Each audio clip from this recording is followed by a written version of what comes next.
very good evening and thanks so much for being with us here on India Today. You're watching the Business Today show with me, Chaiti Narula, and let's take a look at the top headlines at this hour. It's a Business Today exclusive. CEO of the largest semiconductor company in the world declares the chip crisis is over. Qualcomm's chief says India's push for semiconductor Atmanirbhar will have a big global impact.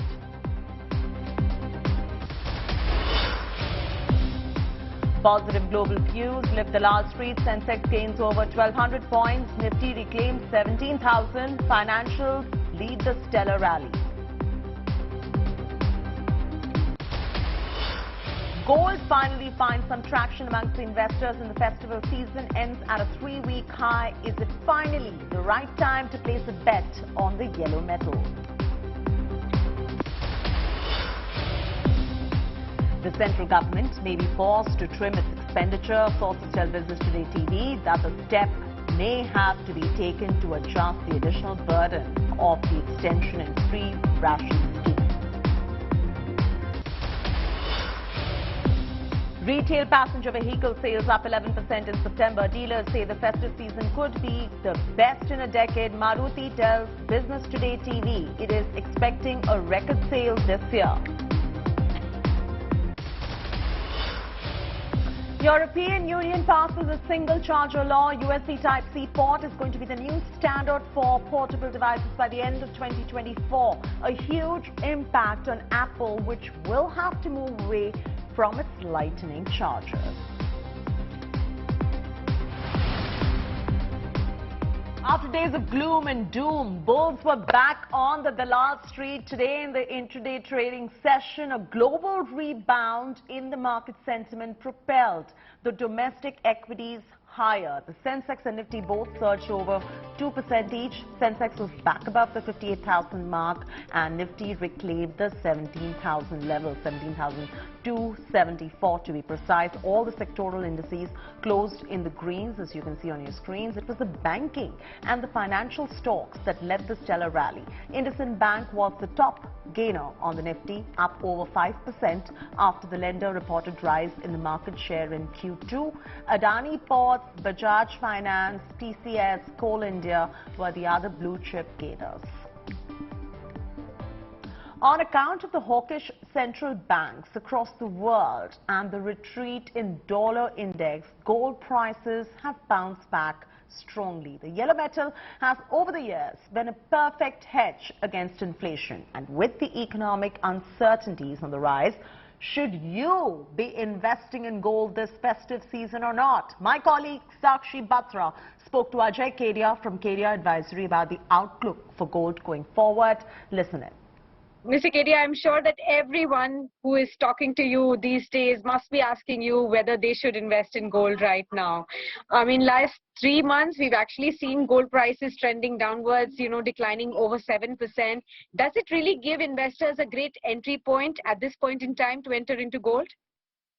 See, actually, whatever the environment, what we have seen in 2022 is actually supportive for gold, because generally we know gold, whenever there is a geopolitical tension, inflation concern, recession concern, yeah, equity market is slightly on higher side. We see generally it's a perfect blend for gold to perform. But since January till now, no doubt on MCX we have seen, Indian market we have seen, because of higher import duty and rupee weakness, gold is still showing some gain. But if we see in international market, we have seen almost from $18.50 to $16.20 there was a fall. That was because of Fed continuously pushed the interest rate on higher side. We have seen almost 3% rate hike from US Fed. That was the major chunk. Because of that, gold was underperforming, because dollar index went up to 114 level, which is almost 20 years high. But now things have been subsidizing, because yesterday there was a news coming from UN that has clearly warned all central banks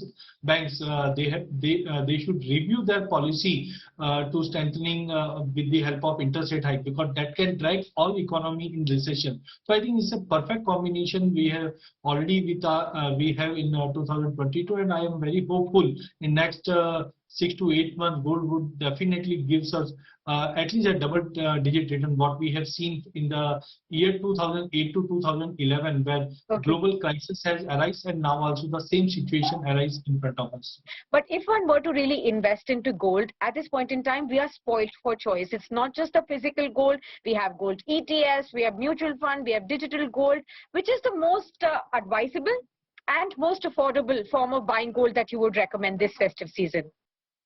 Sakshi, I would really appreciate government steps to come up with various avenues to park investment in face of gold, because up to 2013 we don't have any other option rather than going with a physical, which is containing the making charges or impurity concerns and all. But now with the help of gold souvenir bond, or we can say we have distinguished between our investment gold demand and physical gold demand. So I would really appreciate if suppose somebody is want to invest in gold. I'm talking about invest, not consumption. If you want to consume gold, you can directly buy jewelry and all. But for investment purpose, my first preference would be gold souvenir bond, because that carry some part of interest rate also, that is 2.5%, which will definitely add some return, some alpha to your returns. And second would be definitely go with we can say ETF, and last would be physical. If suppose somebody still loves to hold physically gold, then also. But digital, there is some ambiguity still going on, because as per regulator, we don't have a certain regulation. But I think ETF and gold souvenir bond would be my first choice to buy gold. It could be the best festival season for car sales in the past 10 years. According to the FADA, the Association of Car Dealers in the country, the overall sales were up 11% in September to 14.6 lakh units. The sales are, however, still below the pre-COVID 2019 levels. Passenger vehicle sales were up nearly 10% in September, while two-wheeler sales rose 9%. It is a good sign for the economy as such. Commercial vehicle sales rose 19% in September. The FADA expects strong retail sale in October on the back of the festive season. Maruti, meanwhile, seems to be getting some of its mojo back with the introduction of the Grand Vitara in the mid-SUV segment. The hybrid has clocked more than 60,000 bookings. My colleague Chetan Bhutani spoke to Shashank Srivastava, the company's executive director, about the festive season and the long waiting periods. September month for the industry was pretty good, I would say, because it was a record month in terms of dispatches. This was the highest ever dispatches in the industry at 355,000 plus, actually almost close to 356,000. And this is following the previous highest, which was in July of 342,000. So the quarter was great from a dispatch perspective, 1 million plus in the quarter, which is also for the first time ever in Indian auto industry's history. And H1 was 1.937 million, which bodes very well for the H2 as well. And it's estimated in the industry we could see almost 3.8 million cars sold in the fiscal year. So having said that, it was also reflected in Maruti Suzuki's numbers, 148,400 for domestic passenger vehicles against 63,100 of last year. But then remember, last year is probably not a good base to compare with, because last year the September 1 was affected to a large extent by the semiconductor. In fact, the problem was at a peak in September of last year. Right. Tell us about how the bookings and the dispatches and the deliveries are looking like for the Grand Vitara. So Grand Vitara bookings crossed 60,000 numbers. We have also started the sale of the Grand Vitara. We announced the prices as well as the sale starting 26th of September, which was the first day of the Navratra. So last month we could sell about 4,800 Grand Vitaras. And as we ramp up production, we hope to reduce the waiting period, which has built up, because we have almost 60,000 pending bookings as well. So it's been a great response, I would say.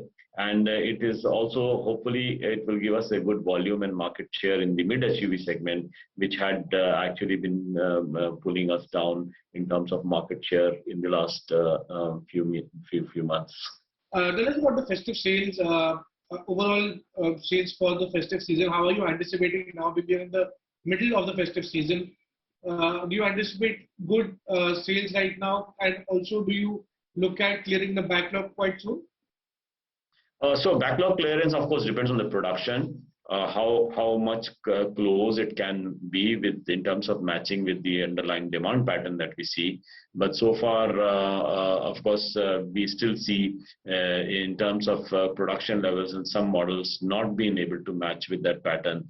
So for us, for example, XL6 or Ertiga or Brezza or Vitara, Desire, Swift, they are still having a long waiting list and long pending bookings. Pending booking for Maruti Suzuki is actually 412,000 at the moment. On the other hand, some places where we have been able to reduce waiting periods have been in the 1 liter production, which have those vehicles have been pretty good, like in Wagoner, in Alto, in Espresso, and in Celerio. So there seems to be some sort of a disbalance, you can say, between the waiting periods are quite different for different models. And that indicates that the semiconductor issue is not fully settled, maybe 94-95%. At the model level, we need to see how production proceeds for us to be able to predict how the October sales will be. But if we are able to do the production according to those underlying demand pattern, I see very good sales in October as well. The central government may be forced to cut some of the expenditure to balance this year's budget. And according to official sources, the recent decision to extend the free ration scheme by 3 months till December may just require some expenditure curbs to balance out the budget. My colleague Karishma Asudani now joins in with these exclusive details. Karishma, how do you think and how essential are these expenditure cuts? Is the government likely to do this to inch them closer to the fiscal deficit targets in the budget? Well, the government's recent decision to extend the 5 kilogram of grains per month has put their checks and balances in jeopardy, as the finance ministry sources. The creme de la creme of the finance ministry is now set to begin their meetings on the upcoming union budget on October 10th and will be focusing their discussions on the expenditure rationalization to see if there is a balancing of the additional costs. In fact, what we are picking up is in order to balance all their expenditure and revenue, government may look at systematic improvements and better checks on ancillary costs. They may adopt a uniform interest rate regime for all states when it comes to grain borrowing. They may also look at scheme restructuring of the PMGYAY with the help of DFPD, which is Department of Food and Public Distribution. The government last week, in fact, also slashed its borrowing target by rupees 10,000 crores for financial year 2023, indicating good tax collections that would be enough to bear their additional expenses. But as per sources, government is a bit worried on the non-tax revenues, but they are hoping small savings and provident fund receipts will help in their revenue balance by the end of the fiscal year. All right, thanks Karishma for that. Moving on now, the government will be setting up 25,000 new telecom towers in the next 500 days. In a big move to improve the telecom coverage and connectivity, the government has planned to invest 260 billion rupees in this sector. This project is going to be financed through the Universal Services Obligation Fund and implemented by Bharat Broadband Network.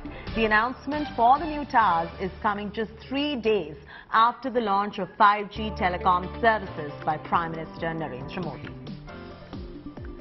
India's first semiconductor lab in Mohali is now all set to get a second lease of life, and according to reports, the government plans to spend up to $1.3 billion to modernize and upgrade the Semiconductor Laboratory SCL campus in Mohali. The expenditure, the reports say, is a part of the government's $10 billion semiconductor incentive package. The SCL was set up in the year 1983 and is currently under the IT Ministry.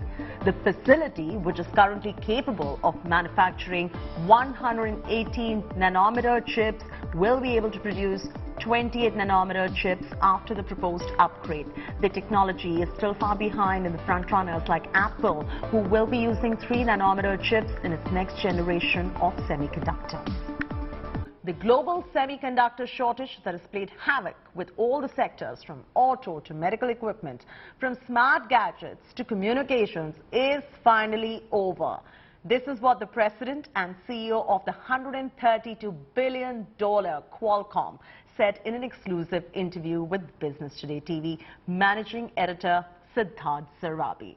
The company, which is the world's largest fabless semiconductor maker, also feels the sheer scale of adoption of 5G in India is going to be setting a global precedent. Let's listen in. You made a very interesting comment a little while ago. You said every G has solved a problem when it comes to telecommunications. So what problem will 5G solve for Indians? That's great. Well, happy to be here talking to you. Look, 5G, it's an incredible opportunity for transformation. And what 5G will do, it will enable, I think, the globe and, of course, India to create a gigabit connected society when 5G will be the last mile technology for everything, not only phones, but cars and this industrial IoT devices and many other things. And 5G, it's a technology that will not only provide gigabit speeds to everything, but will, for the first time, it will be a wireless technology that can support mission critical services. And what I mean by that is you're going to have now a reliable connection to the cloud, and a connection you can depend on. That becomes extremely important for applications such as autonomous cars, telemedicine, manufacturing equipment that needs the precision and the reliability. At the same time, as you are connected with the cloud, those two are going to be like one computer. And one of the things the 5G will do will democratize computing power, allowing any device to tap into the cloud for as much computing power as you need. So it's an incredible technology revolution, and it comes at the right moment in time for India when so many things are happening as India is building its digital plan. For those Indians who may not be as technically sort of aware about cloud and other terms, how would you simplify it if I asked you that is it for most Indians that 5G will only mean more efficient networks, lesser call drops, or at least better data rates, perhaps at slightly higher cost than what they pay for it right now? Look, it's a great way to put it. So thinking about what it means to the Indian consumer, and I will start with the phone. The first thing that you'll be able to see with 5G is you have higher speeds. You're going to have higher data rates. You're going to be able to have ability to use your broadband connection or high-speed internet in congested places. Congestion will be a thing of the past. But then on top of that, you're going to see new services. For example, you saw what happened with 4G. CDs disappears. People consume music now through streaming, and then you started to see how much people consuming video now on mobile devices. With 5G, you'll be able to see high definition videos everywhere, but then it's going to be more than that. You'll be able to play a console game in a mobile device, which is going to get streamed from the cloud. So an Indian consumer will see a multitude of new services coming to their device because of the higher speeds. And I don't think you're going to pay more for it. Since we've spoken about what 5G means for Indians, let's get you to tell our viewers about what kind of 5G is getting installed and rolled out in India. You have a global footprint, and I must tell our viewers that Qualcomm has critical patents perhaps across the 4G, 5G, CDMA 2000, and perhaps even for 6G, who knows, they may not have disclosed that so far. They are the big bosses when it comes to telecom and all the critical technology that powers mobility. So for the question that I asked you, what's your sense about what it means? Well, it basically, the way you need to think about it is you have a technology that is going to not only enable better mobile devices everywhere globally, but a technology that is going to be part of new industry that can develop. Even though 5G is already being deployed in other markets, what I think is unique about India is that India will bring 5G to scale, and will have the ability to get the technology from 5G phones at every price point for everyone, but also to enable 5G in a number of different applications. For example, we can see how 5G can be used in agriculture with 5G connected drones or smart cameras that are going to be analyzing plant per plant. We're talking about per plant agriculture.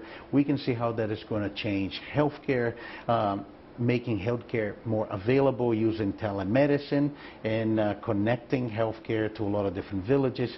You can see how this is going to change energy, making the grid more efficient. So 5G creates a big opportunity for India because it's still on its beginning, and there's a lot of applications that are yet to be developed. As an example, for example, in India, we have been very active in ventures. We already incubated over 100 startup companies. Many of those companies are thinking about developing some of the future applications using 5G. What do you think about India's plans for semiconductor self-reliance? Okay, well, thank you for your kind words. Semiconductors, I think we learned through the supply chain crisis that semiconductors are important, and they're going to be an essential technology for the digital economy. That's why you see activity all over the globe with governments now very interested in how to build a resilient global semiconductor supply chain. And I think India has a role to play. I think there's an opportunity for India also to work with their partners. I believe, and I said that when we're talking before, I don't believe one country can solve this problem alone. It's a problem for the entire global industry. Semiconductors are in everything, and that will continue to grow.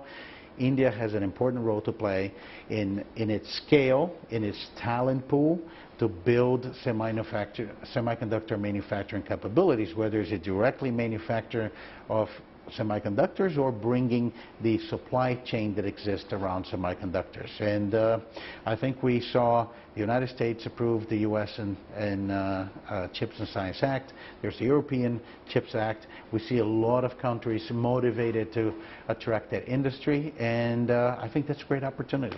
Will all of these acts globally and India's efforts solve the semiconductor supply shortage? I think we are getting behind the shortage. At least I can speak from Qualcomm. We're no longer see this as a problem. We made the prediction in the beginning of the year that supply and demand will normalize at the end of the calendar 2022. That's what we're seeing. It's not true for all companies, but we're mostly behind that. But I think the importance of those chip initiatives from many governments is more than solving the supply chain crisis, but it's about understanding from the crisis the importance of semiconductor, and the supply chain needs to be global, needs to be resilient, and needs to be diversified. Just natural disaster alone could create a supply chain crisis of semiconductors. And do you think all the recent developments are ticking off those 2-3 critical points that you spoke about, diversify supply chains, global? I completely believe that's the case. We've been very active, I think, working with governments on the development of those plans, because we're the largest fabless. We don't have a manufacturing. We rely on I'm foundries. glad you said that, because that was my next question. Yeah. Just to explain to our viewers, what do you really do in semiconductor? We're the largest fabless company, which means we outsource all of our manufacturing, and we, as a result, we become one of the largest customers of the semiconductor foundries in the world, whether they're Taiwan, in Korea, in China, in the United States, and in Europe. And I feel that the importance of those initiatives is to make sure that we'll continue to see globally the capacity, the investment, and the resilience of that very important supply chain. So if there's a good fab in India down the line, a few years down the line, would you give them some orders? We will use it, absolutely. That's it from me, Chaiti Narula. Keep watching India Today. For further news and updates, don't forget to log on to www.indiatoday.in or go ahead and download the app. A very good night and thanks for tuning in.